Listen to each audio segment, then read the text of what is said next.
pessoais às vezes. Então, como essas cópias eram enviadas a esse comitê, né, era feito um trabalho de seleção minuciosa, com o fim de tirar qualquer informação pessoal, deixar só o ensinamento, e então essas cartas eram distribuídas. O senhor Ginásio Adasa cita numa carta que foi enviada para o senhor Mohini Chatterjee, que era um discípulo dele, um discípulo do mestre Turi na Índia, né, que ele poderia usar todas as informações que tivessem relativas ao conhecimento que o mestre dava para ele, mas que ele era proibido de citar informações pessoais de quem quer que fosse. Então, o senhor Mohini poderia estar escrevendo um livro chamado O Homem, Fragmentos de uma Verdade Esquecida. Então, ele poderia usar qualquer informação que ele tivesse, menos as informações pessoais.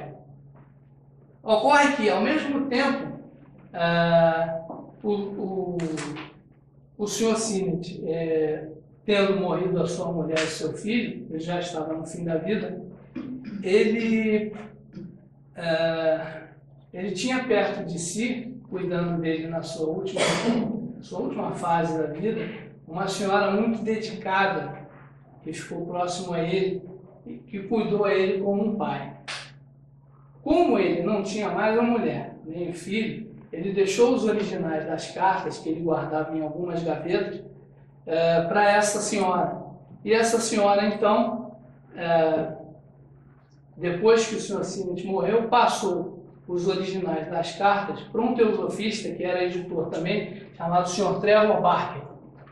Ele havia morado há algum tempo em Adyar com a esposa, trabalhando pela sociedade, né, e recebeu essas cartas e publica as cartas na íntegra, sem aquela preocupação, né, em tirar quaisquer aspectos pessoais que fossem. O senhor Ginásio Adasa diz que pouco tempo antes de morrer, o senhor Sinnett tinha prometido à senhora Besa que essas cartas, os originais das cartas de Mahatma, iriam para ela, seriam entregues a ela. Mas depois, com o passar do tempo e com o surgimento de algumas diferenças de pensamento entre eles dois, o senhor Sinnett mudou de ideia. Né? Mudou de ideia e as cartas então foram para essa senhora que cuidou dele. Né? E o senhor Ginásio Adasa diz que se as cartas tivessem ido para as mãos da senhora Besa, ela não teria publicado as cartas na íntegra. Ela teria publicado, certamente teria feito uma seleção do que poderia ser publicado e do que não poderia.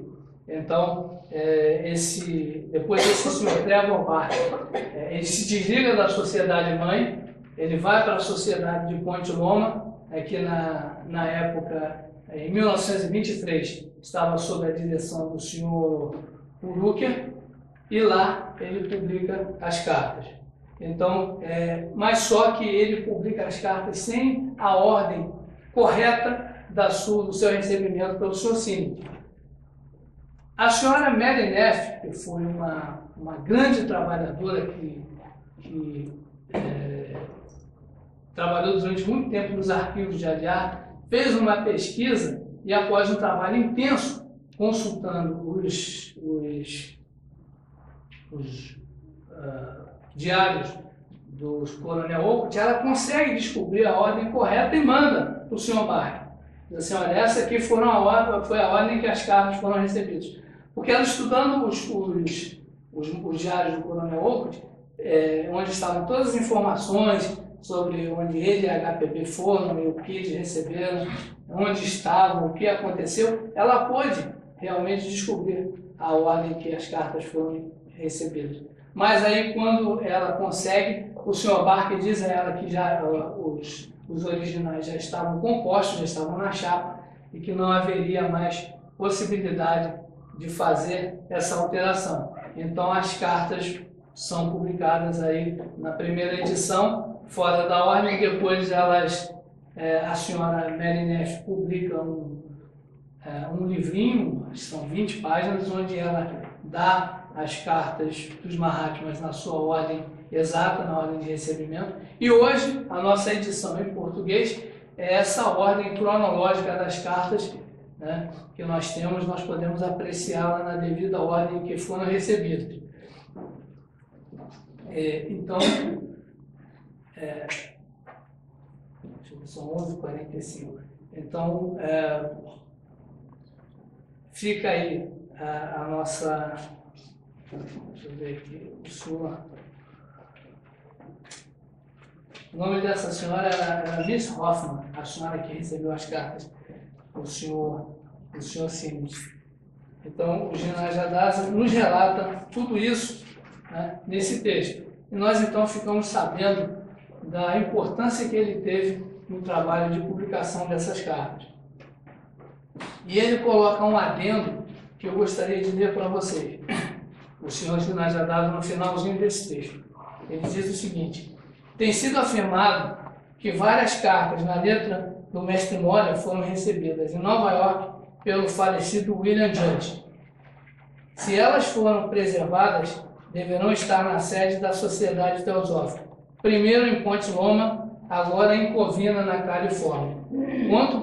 Tanto quanto posso estar ciente, elas não foram publicadas.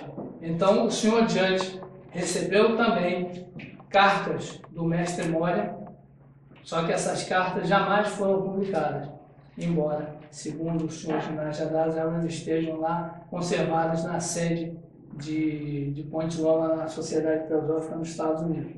E eu queria encerrar dizendo o seguinte, citando a senhora Margaret Conger, que fez também uma cronologia e publicou essa cronologia comentada de carta por carta com vários tópicos. Ela diz o seguinte, que a sabedoria das cartas é eterna, atemporal, mas a história das cartas está no tempo.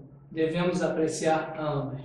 Então, essa a minha mensagem para vocês. Esse texto do Sr. Jinajadasa, ele nos coloca todo esse histórico de cartas e nos mostra a importância do trabalho do Sr. Jinajadasa como um grande incentivador, um grande pesquisador, um homem que teve amor e respeito a esses mestres e fez com que, através do seu trabalho, do seu esforço, toda essa sabedoria que hoje temos à nossa disposição chegasse até nós.